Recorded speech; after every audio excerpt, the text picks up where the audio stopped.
অপহরণকারী ধরতে গিয়ে কোষ্টি পাথরের মূর্তি ও বিভিন্ন ধাতব মুদ্রার অবৈধ ব্যবসা করা চক্রের মূল হোতাসহ 7 সদস্যকে গ্রেপ্তার করেছে র্যাব। তাদের কাছ থেকে রিভলভার, 8 রাউন্ড গুলি ও শটগান জব্দ করা হয়েছে।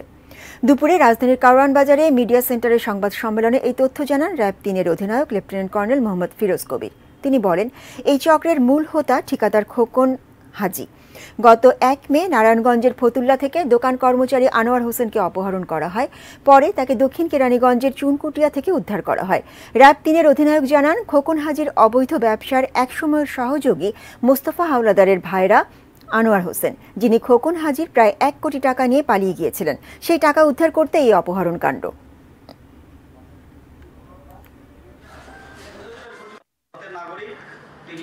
খোকন হাজির এই কোষ্টি পাথরের মূর্তি এবং ধাতব মুদ্রা সংগ্রহ করার জন্য নাইম, মোস্তফা হাওলাদার এবং রবি নামে 3 জন ব্যক্তি ছোট ছোট দলে বিভক্ত হয়ে সারা দেশে এই জিনিসগুলি সংগ্রহের কাজ করত। বিনিময়ে এই খোকন হাজি তাদেরকে 30,000 টাকা করে মাসে বেতন দিয়ে আসছিলেন।